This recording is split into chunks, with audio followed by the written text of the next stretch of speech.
हमारे साथ बात करने के लिए उत्तर प्रदेश के एटीएस चीफ और ADG law and order Prashant ji हैं।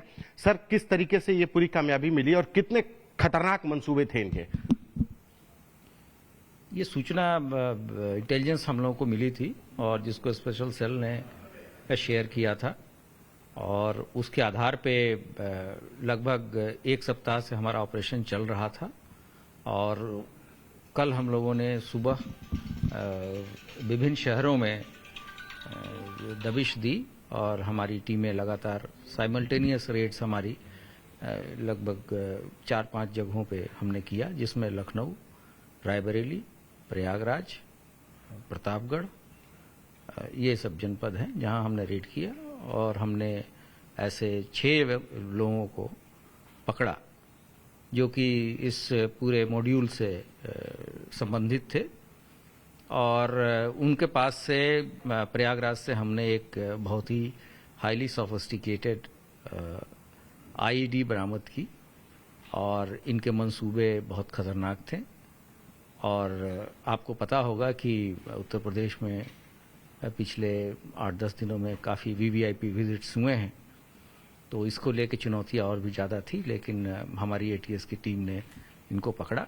और चूंकि इनके इस संबंध में ऑलरेडी एक केस दिल्ली स्पेशल सेल ने दर्ज किया हुआ था और मुद्दा राष्ट्रीय सुरक्षा से जुड़े होने के कारण फिर इनको हम लोगों ने दिल्ली पुलिस को के स्पेशल सेल को दिया है, जिसमें से 3 लोगों को उन्होंने गिरफ्तार कर लिया है और लोगों से वो अपने हिसाब से पूछताछ कर रहे हैं, साक्ष्यों के आधार पर आगे की कार्रवाई कर रहे हैं। और जब इनको पुलिस कस्टडी रिमांड में लिया जाएगा तो हमारी एटीएस की टीम भी पूछताछ में शामिल रहेगी तथा उससे जो चीज़ें प्रकाश में आएंगी उसमें आगे की कार्रवाई भी हम लोग करेंगे। जैसे आप कह रहे थे कि अभी पॉलिटिकल तमाम रैलियां हुई हैं, तो क्या कोई पॉलिटिकल रैलियां भी इनके साजिश थे कि पॉलिटिकल रैली में मतलब बड़ी साजिश रचे, विस्फोट करने की कोशिश थी इनकी? क्या कहां रैकी करके आए थे उत्तर प्रदेश में, अगर बात करें तो?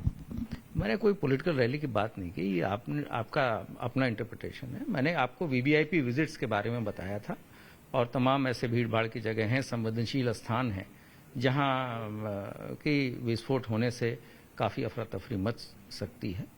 तो उस हिसाब से भी ये मुद्दा काफ़ी संवेदनशील है और ये पूरा राष्ट्रीय सुरक्षा से जुड़ा हुआ मामला है। और एक आईएसआई के द्वारा कंट्रोल्ड ये पूरा मॉड्यूल था जिसको सक्सेसफुली यूपी एटीएस ने बस्ट किया है। और आगे की कार्रवाई, इसमें जो विवेचनात्मक कार्रवाई है वो स्पेशल सेल दिल्ली के द्वारा किया जाएगा। सर, लंबे अरसे के बाद अंडरवर्ल्ड और आईएसआई का नेक्सस सामने आया है और उत्तर प्रदेश कहीं ना कहीं अंडरवर्ल्ड में जो शूटर सप्लाई होते थे, एक जो शुरुआती जो लोग काम कर रहे थे, वो सक्रिय तौर पर रहा।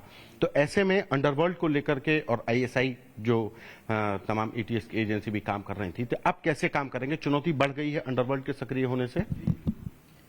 देखिए, जो चुनौतियां हैं वो लगातार हम स्वीकार कर रहे हैं और इसके पहले भी हम लोगों ने मॉड्यूल बस्ट किए हैं और आगे भी हम उस चुनौती को स्वीकार करते हुए उससे हम उस पर सफलता पाएंगे तथा ये सुनिश्चित कराएंगे कि यहाँ किसी तरह की कोई गड़बड़ी न होने पाए। सर, जो लोग पकड़े गए हैं उनकी भूमिका के बारे में कि ये लखनऊ से पकड़े गए, जो बहराइच से पकड़ा गया, बहराइच का रहने वाला शख्स पकड़ा गया, रायबरेली से पकड़ा गया, प्रयागराज से पकड़ा गया, प्रयागराज से एक एक्टिव आईडी मिली, ये लोग किस तरीके से किनके रोल थे और आगे कहां तक इनके तार जा रहे थे? ये जो जब आगे की पूछताछ होगी तो इससे पता चलेगा। बहराइच का जो व्यक्ति पकड़ा गया है वो दिल्ली पुलिस के स्पेशल सेल ने पकड़ा है। उसकी धरपकड़ एटीएस यूपी के द्वारा नहीं की गई है और जिन 6 व्यक्तियों की धरपकड़ की गई थी उसके बारे में ऑलरेडी प्रेस को सूचित किया जा चुका है। सर, एक आखिरी सवाल, जो लखनऊ से पकड़ा गया आमिर जावेद, उसका ओसामा से कहा जा रहा है कि रिलेशन था, रिश्तेदार हैं ओसामा, जो पाकिस्तान में जाकर ट्रेंड होकर के आया है। तो क्या आमिर, ओसामा के कहने पर आमिर लखनऊ में कोई बड़ी साजिश के लिए तैयारी कर रहा था, या प्रयागराज से जो जीशान पकड़ा गया वो एक बड़ी तैयारी कर रहा था? ये लोग अकेले क्या इंटरकनेक्टेड थे, कभी मिले हैं, कैसे? ये सभी लोग हाईली रेडिकलाइज्ड इंडिविजुअल्स हैं और इनके जो रोल्स हैं उसके हिसाब से ही आगे की विवेचनात्मक कार्रवाई होगी। और जब अगर जो पूछताछ इनको पुलिस कस्टडी में लेने के बाद से जो चीज़ें प्रकाश में आएंगी हम लोग तत्समय आपको अवगत कराएंगे। अभी कुछ और लोग रेड्स चल रही हैं, कुछ और लोग भी हिरासत में हैं? पुलिस की कार्रवाई और नेशनल सुरक्षा से जुड़े हुए मामले हमेशा आदमी अलर्ट रहता है और जब कोई बताने लायक बात होगी तो अवश्य अवगत कराया जाए।